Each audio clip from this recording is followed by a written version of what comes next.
Good evening, Mayor, City Council, citizens of Windcrest. My name is Ron Merriman. I live at 421 Windcrest Drive, and I've lived there for the past 5 years.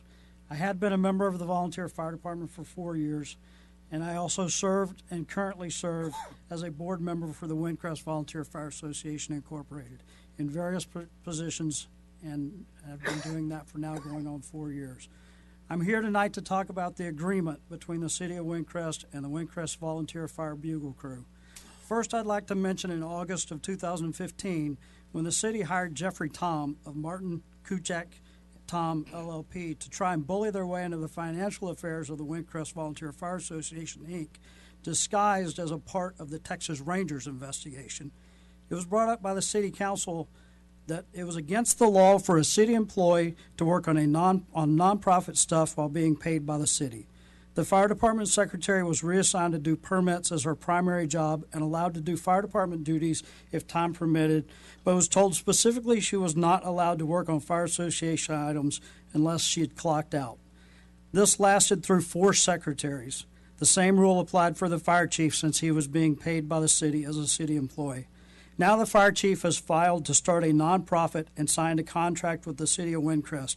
Surely none of this was done while on city time, since even the city hired attorney said this was against the law. Second, I'd like to talk about the safety of our citizens and firefighters. Back in July, one of our firefighters was hurt in a structure fire while Windcrest was giving mutual aid to Kirby. This firefighter was put on no duty. While he was not cleared for duty, he was supposed to be drawing workman's comp from the city of Windcrest.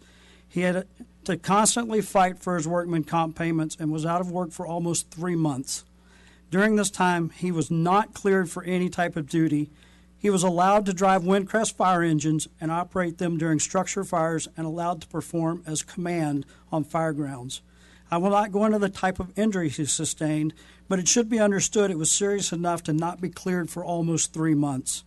Allowing this firefighter to operate and drive fire engines and run fire grounds put not only him in serious danger, but put all the other first responders in the vehicle and on the fire ground in immediate danger. It also jeopardized the lives of unsuspecting civilians who were traveling anywhere near that fire engine. These actions also put the city of Windcrest in exceptional liability if something would have happened. Third, I'd like to talk about the safety of our citizens. I've been told background checks and fingerprints are not being done on all members coming into the Windcrest Volunteer Fire Department. If you are currently a medic or firefighter in another department, Windcrest doesn't do the fingerprinting or backgrounds. Their philosophy is you've already been background checked. The problem with this philosophy is the way fingerprints are done electronically is different than the old manual way. When you have them done electronically, it ties that request to the job you are applying for. And yes, volunteering is a job you're applying for. If you get into any type of legal trouble in the fire department, the fire department would automatically get an update with the violation. This philosophy also prevents knowing if there were any problems before they went to their permanent fire department or medical department. Because this policy is not being followed, there's now a person in Windcrest who was charged with domestic family violence. Is this the type of volunteers we want in our houses? I don't think so.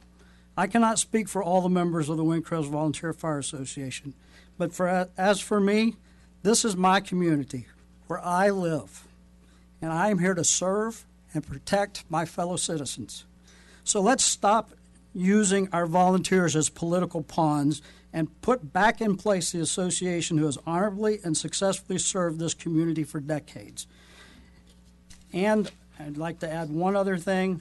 The IRS website still does not have them as a nonprofit as of this month, and they collected funds and paid out funds while they're not a nonprofit. Thank you. Mike Arnold. This wasn't a question, but to respond, I have seen a letter that does designate them as an IRS agency and allows them to, if I'm speaking correctly, to collect funds.